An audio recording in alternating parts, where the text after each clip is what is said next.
Hello, and thank you for listening to Renewables, a podcast by BioStar, which aims to explore the current and future energy landscape in America.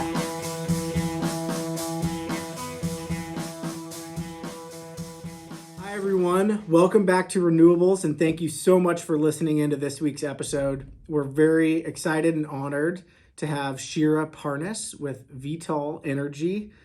Thank you so much for joining us, Shira. You have such an amazing story and an entrepreneurial spirit, and we really, really appreciate you coming on the podcast today. Welcome to Renewables. Thank you. Thank you. Super excited to be here. Just from our previous conversations, you guys are into the coolest things. And I heard your podcast, one of your previous podcasts, and was really excited for you to, when you reached out and asked me if I would join the podcast. I'm excited to have this conversation. Absolutely. Yeah. And as a lot of the people who listen to this know, I do a lot on LinkedIn and sort of social outreach. And that's one thing I want to talk to you about later in the conversation is your social outreach is so fantastic. And really just kind of seeing, I think it all started because you were friends or colleagues with Sean, not Sean Andrews, but I know you know him also, Sean Kelly. They're both great. Yeah. Actually, all three of us are on the TIPA Tech Committee, so that's right. That's where I know both of them from. Yeah, awesome. So I want to talk about TIPA here in a few minutes because I think that is a cool organization. It's been really useful for BioStar as a renewable energy developer, and it's just such a small network. Once you realize like hang out in the energy world for 3 or 4 or 5 years, and you kind of realize everybody knows each other. So. But let's focus on you. I want to hear first about your background. You're a self-described energy nerd, which I totally relate to and appreciate, and the president of VETAL, a company that you founded, correct? Yeah. Awesome. So tell us a little bit about yourself and your career and how you ended up starting your own business. Yeah, sure. So, I kind of got into this space really it was a fluke. Like I had a part-time job working at an energy broker, and I started to see a little bit of traction with, my client base there. I was just a salesperson.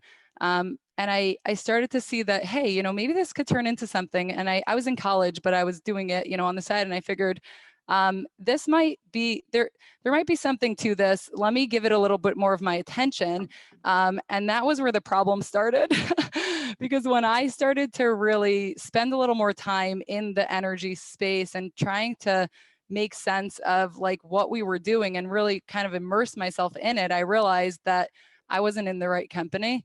The company that I was working for was just very they were just a sales organization that happened to be in the energy space. So they were just like, here, there's opportunity to make money. There was just like that, those sound bites that you need in order to sell it, but there wasn't like a good grasp of, how this industry works and where all the different pieces fit in. And so I just started to have a lot of questions. And initially I didn't realize that it was in the wrong company. But as I started realizing that like my questions were going unanswered and I was discouraged from really thinking about these things, they were just like, go, go sell more contracts. And I was like, wait, like I can't sell this thing because first of all, I don't know that it's necessarily benefiting this particular customer. Why are you recommending the same thing to every single person? You're always saying it's a good time to sign. Like, how does this whole market work? What are the different pieces that kind of come into play? What's in this contract? What are the different cost components that make up energy? What makes the price high for one particular customer that might have a larger volume than another customer in the same area? I just kind of had these like those first preliminary questions that had I had answers to, I might have just been like satisfied and, keep going. But I just realized like there was a lot more to this than just, let's go out, get a price quote, best one of the bid stack, just kind of present to the customer with, a recommendation that the market's going to go up. Like that was pretty much, how they were operating. And I was like, there's just so much more to this. Like, what would happen if this customer would not sign any contract? What would happen if they would actually just, purchase at market, and what are these capacity and transmission costs, and how does their usage patterns kind of impact things. Like, I just started to have questions, and that really kind of, that was actually when I was like, okay, there's more to here, and there's stuff that I could actually sink my teeth into, and that's when it got exciting. Yeah, well, and you right on your website, you talk about this a little bit and just how questioning what you were doing ultimately led you to believe there was a better solution out there. And I think that is really a testament to kind of your entrepreneurial and business spirit. I find that, the absolute most effective thing I can do with any of my customers is ask them a lot of questions and, figure out the answers so that you know what solution to provide. And so you talk a lot about being data driven. Some of our viewers, just real quick, are really deep, kind of in the weeds of this industry, like we are. Some of them, though, are sort of at a higher level. So, without getting too in the weeds, kind of explain to us as you started answering those questions, I guess, and maybe specifically around data and kind of being data driven. How do you use data, and why is it so important to make the right decision for your customer? Yeah. So I think kind of everyone in the space knows that there's like the risk reward trade off, and that's not even unique to our industry, but that's kind of like, everywhere. There's always the cost versus benefit, the risk versus reward. Um, but how I started kind of putting together the data, and that kind of answers the question, is I was kind of like, look, you could go indexed or you could go fixed, right? Like, just kind of speaking to commodity itself for now.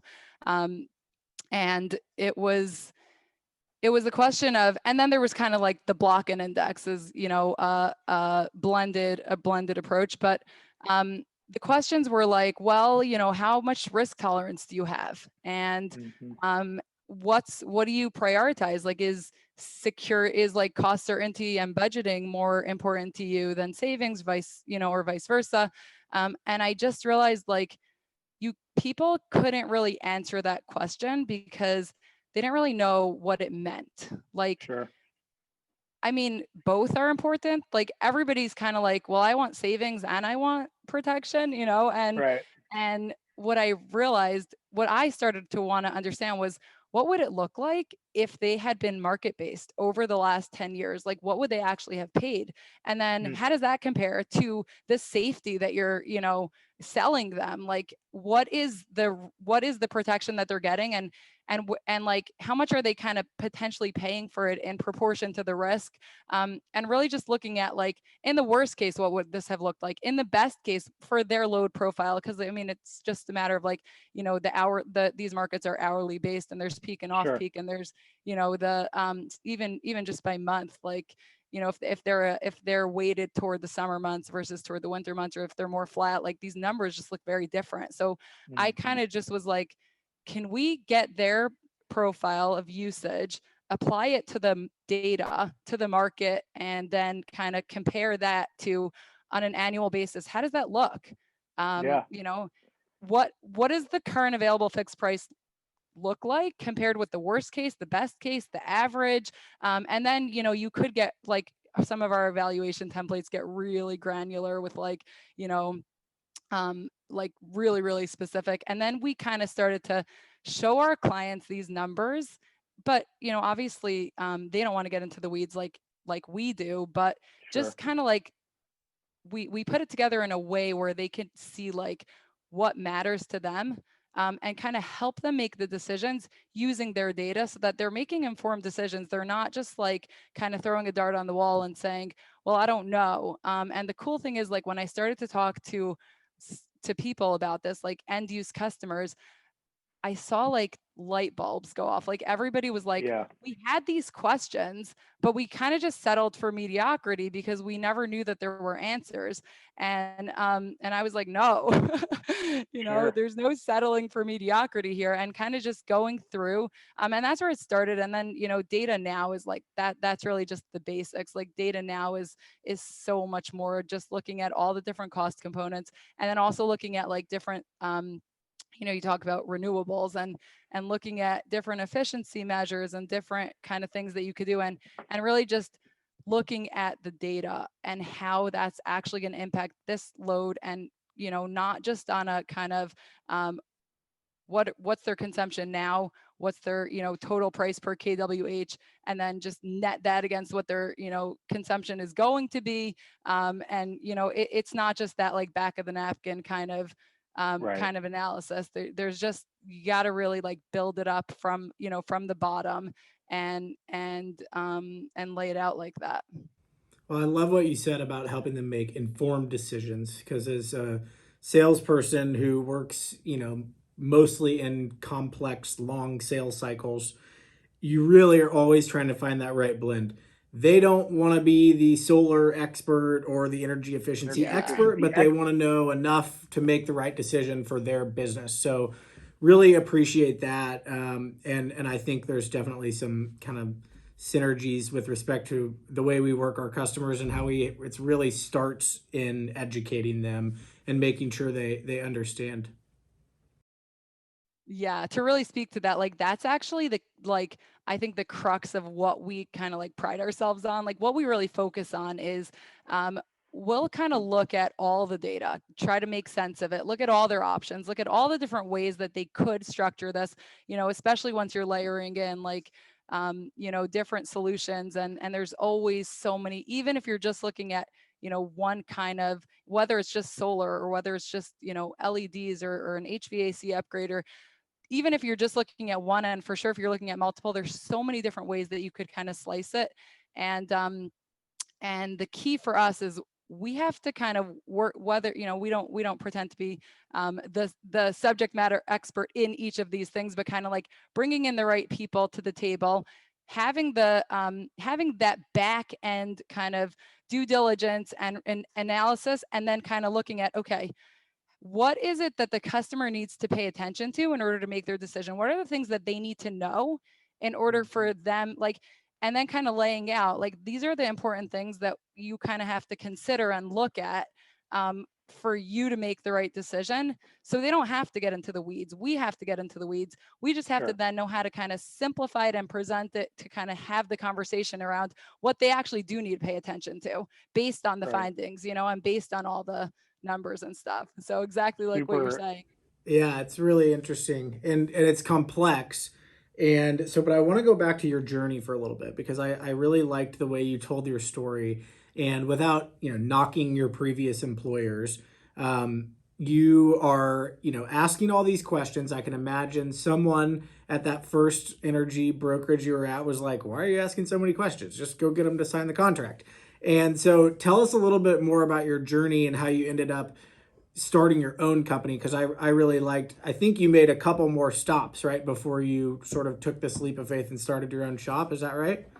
So yeah, I mean, I didn't like not like they weren't too long, those stops. At that point, I had a very specific vision. I was like, I know exactly what I'm looking for. I don't know what it looks like, but I know what it needs to answer. Like I know the questions that I need answers to. And I was like, okay, so I need to find the right company, to work for, because I started to realize that this was interesting. I got kind of excited about the space, and I had started to figure some things out enough to really know, like, kind of what I wanted to see. And I figured, let me go to the next big player, someone who has a big book, who has, a lot of agents, and maybe, they must have the resources. And so I had conversations, and again, same thing. I was like, how are you closing these deals if, like, if the questions I was asking, the answers were always like, well, that's a really good question, and unfortunately, I don't know if I could answer it. So I was like, okay, well, that's not the right, this guy doesn't run his shop the way that I kind of see eye to eye with. So yeah, I just looked around, and I was like, I didn't find the company that really had the vision that I was looking for. And yeah, at that point, my husband was like, so create it. So That's so cool. So, who did you just start the company? Was it just you, or did you have any partners, or like who was your first hire? Talk a little bit about kind of the early days of VTOL, and then I'd love to hear, as you know, a theme on this podcast is renewing yourself, renewing your business to stay maximally relevant. So I'm interested kind of where you started, and sitting here today, looking back, what do you offer your customers that maybe you didn't before? How have you found ways to continue bringing value to your customers? Yeah. Oh my. So at the beginning, it was just me. Yeah. And it was just me and my questions, really, honestly.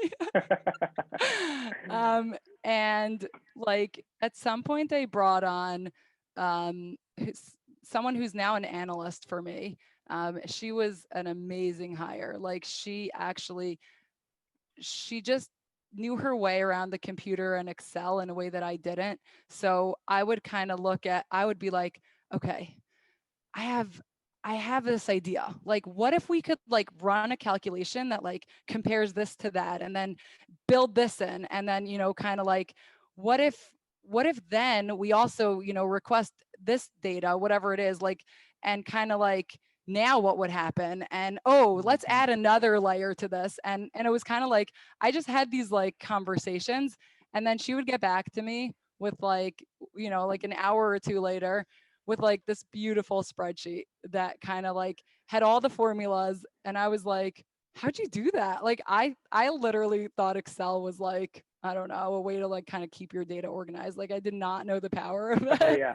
Oh, it's amazing. I'm envisioning your brain like modeling things. I'm envisioning Queen's Gambit. I don't know if you've seen it with like the chessboard on the ceiling where like she can see what's happening and no one else can, and I'm sort of envisioning that. So, but that's probably hugely important in your business. We certainly do a lot of complex modeling. It's not my cup of tea. I'm not an Excel wizard. I'm kind of only as good as my support from that standpoint. So it sounds Exactly. like that Got it. was a key Secretly first wanting hire. to be like a data scientist at this point and really like, well, honestly, even if I could just use Excel like in all of its glory, like I would be good with that.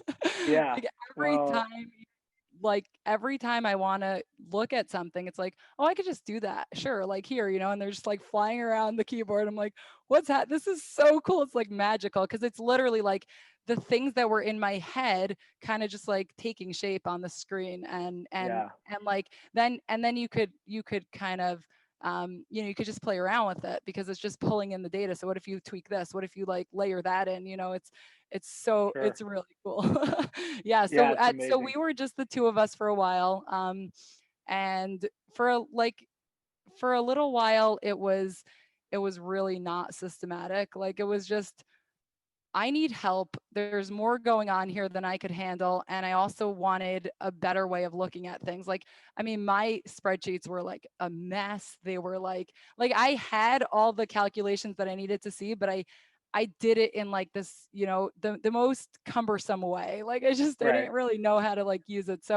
Um, so then I brought her in, and it was kind of like we were just sharing the load. So I was like, well, I guess I have to teach her everything I know and like that way she could take some of it off of me, which is now I realize like how flawed that was.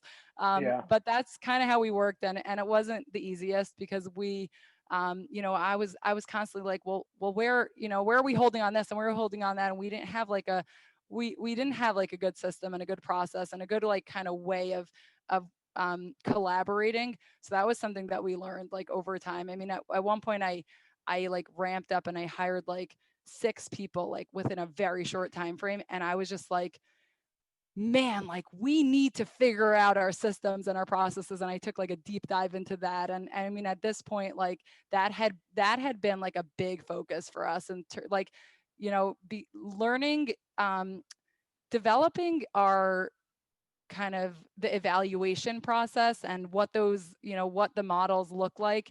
That was like a huge thing. But then I was like, okay, but if I wanted this to be like operationally efficient where I could actually scale this, like we need to have a really good system. So I Sure. spent so much time. It's amazing how when you build a business, like, you have to be kind of like the thing you're subject matter expert in is important, but then you also kind of have to either learn that you're not good at and bring in the right people who are good at, all the different pieces. Absolutely. Well, you're speaking my language. You've addressed some of the hardest, in my opinion, hardest things about growing your own business. Hiring is one.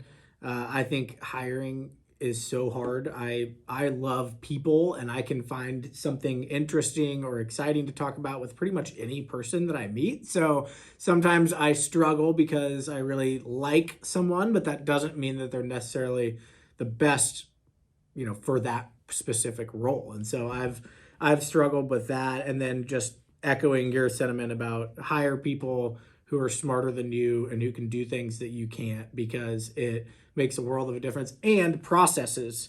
So there always is room to improve and make things more efficient and scalable. And that's something that we're quite focused on over here and going into the new year at BioStar as well. So all great topics. So how many are on your team now? So right now we're under 10, and Okay. it's funny because like when we had taken on those, all those people, at some point I kind of like scaled back a little bit, and then we learned a lot about like what didn't work, and it's been like it's been fun. Sure. It's been fun with some very high energy moments. Yeah. But the cool thing about hiring is that I actually, not like across the board. I mean, it's still something that, there's always, there's always the wrong hire, and there's always, the things that, that there's a lot to it, but we actually developed systems around hiring that have Hmm. made it like, especially for certain roles, have made it like 98% more effective than it was. Yeah. And so, yeah, I mean, there's like room, and we actually use like systematized processes, really, like for hiring and for everything. So yeah, I mean, I think we speak the same language about that. For For sure. sure. Yeah, it's tough. People are the greatest asset, that's for sure. So, um, I literally am like, my team is like building this company with me. Like, I Yeah. do not have, I wouldn't be able to. Like, I don't have what it takes. I have what it takes in terms of like, I have the vision, I have, kind of the some insights and stuff. But like, I mean, I'm missing so many things that like each of my, each of my key people, just like they shine in ways that like I could never have done what we're doing without them, because they're just like, I'm blessed. I'm Yeah. very blessed. well, one thing that I will say you are quite good at, and maybe you have help here, maybe not, but you're really great at firing up the conversation on social media. Since we met a few months ago, obviously connected on LinkedIn, and I just see your posts. First of all, they're fun, they're thought provoking, but they get so much conversation and engagement going, which I think is amazing. So, what's your trick there? Tell us about your social strategy. The trick is really, at this point, I just have fun with it. But the kind of method to my madness is that, I mean, I'm not like, a marketing expert in any by any stretch. Like that's not what you know, that hasn't been my career path. But I kind of, I think a lot of marketing experts look at like influencing. They look Yeah. at, how do you give value? How do you show up, as something? And I kind of view it more as like, how do I connect with people? And I literally view it as like a 24/7 networking event. And I'm like, I just, I don't know if you know Simon Sinek, but he kind of talks about how like people do business with people who believe what you believe. And so like, if you just talk about like things that you're passionate about, then the people who, if the people who are passionate about those things will kind of gravitate to you, and those conversations will happen. So Sure. yeah, it's really just a matter of like, I just show up as who I am. I just have fun with it, and connect with people. Like that's really what it is. I mean, I'm down for an in-depth conversation about all the, the whys and the hows any day. I'm down for Yeah. a conversation about really any part of business with, that's always something fun. I'm also down for conversations about energy. Sure. Those are fun too. But yeah, like, the social media thing, it's just been fun. I mean, it's been, and I think that's really, for me, I think that's really the key. It's like, I'm just being me, and Yeah. just, looking to connect with people and have conversations and give and get. And, it's just, it's just real life in a digital form. Sure. Well, you're doing a great job at it, and I've certainly enjoyed being connected. So it wouldn't be a renewables podcast if we didn't talk about sustainability and renewable energy. So as we kind of wrap up here in the next few minutes, talk to me a little bit about what you're hearing in the marketplace, what your customers are interested in. Is renewables becoming a bigger deal? We certainly think it is. And then just to kind of talk about how you, as a business and as a source of information for your customers, how do you kind of wrap like energy efficiency and renewable energy solutions into your offering? Yeah. So renewables is a big deal. I mean, I think everybody's in agreement on that. um, and the cool thing is that like the industry has made such strides in recent years, and it just continues to do so. So, things like battery storage that were like not something, they were kind of like the shiny new thing that you hope one day will be relevant. Like that's becoming more relevant in some areas, Yeah. and kind of like then the creativity that you could then kind of like build in with doing like a solar plus storage. Obviously the economics have to be there. There's so much analysis of the right application for it, but just the things that are becoming more available, the technologies that are available now to to really be able to manage and monitor, all of these things, demand side management, kind of just the things that have become available and have become commercially available, and especially with some incentives just economically, just makes sense. It's just becoming so much more accessible, and it's starting to make a lot more financial sense for so many more businesses, that I think at this point, like almost every business, from what I see, they recognize that this is something to look at. This is something to pay attention to. And this is something that just like makes a whole lot of sense from so many different angles. And then they also recognize, at least, the way I see it, and kind of like where we see ourselves in this mix is there's so much noise in the market. Yeah. There's so many vendors promising and selling their thing. And there's so many things to, kind of learn about. And from like a commercial end use customer, a real estate operator, a healthcare operator, manufacturer, anyone who's running their business and doesn't have an in-house energy department because they don't, they're not quite nationwide, like thousands of locations, and just consuming that volume that it makes sense for them to have, a team of 7 in-house or something. Anyone who's kind of just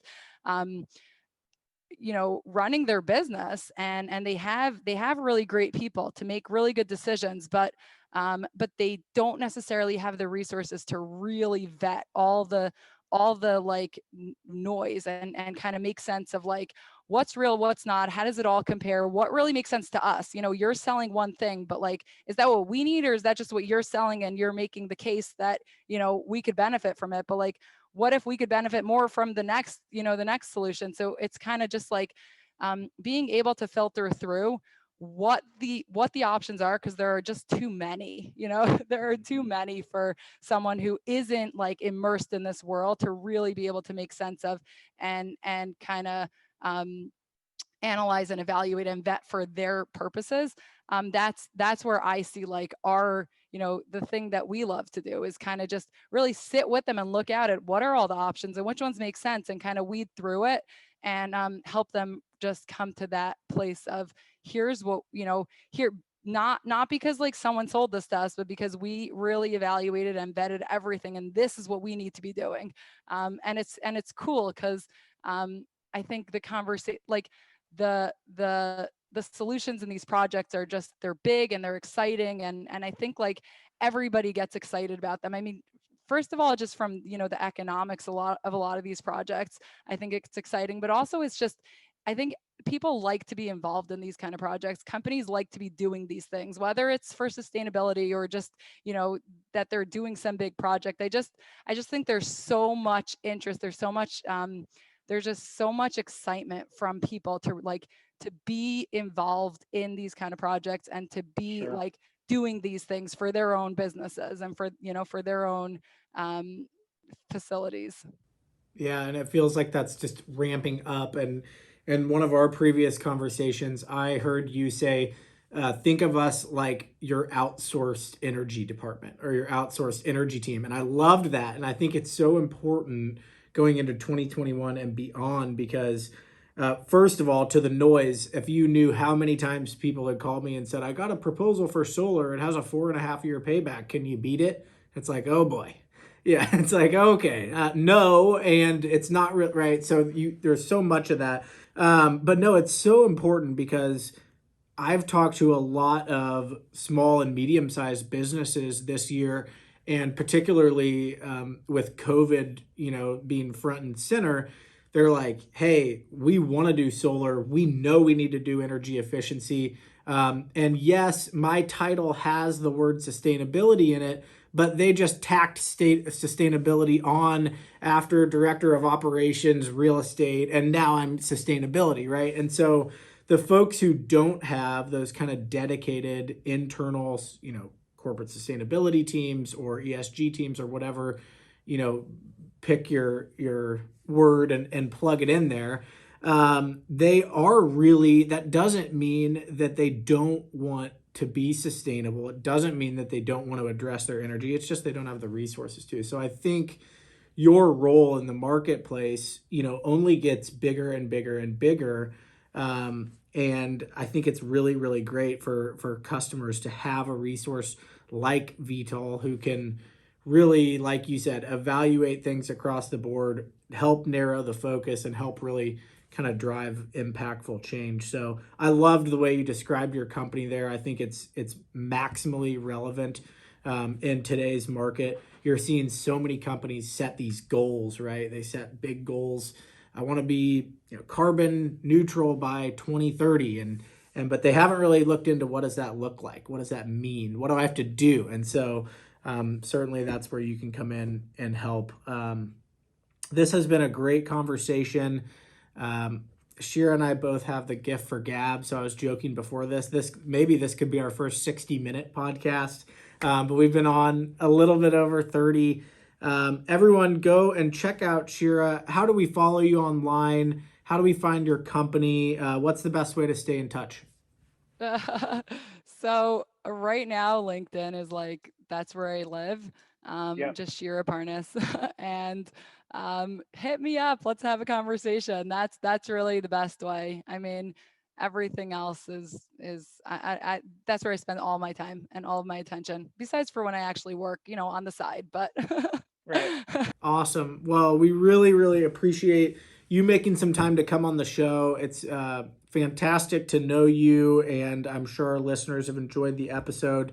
I look forward to COVID being in the rear view and traveling again and actually meeting you out in New Jersey. We have a lot of exciting projects going on out there, so I'm sure I'll be seeing you in 2021. Thanks again, Shira Parnes, president at VETAL, and have a great rest of your week. Thanks so much. Thank you. You too. All right. Bye.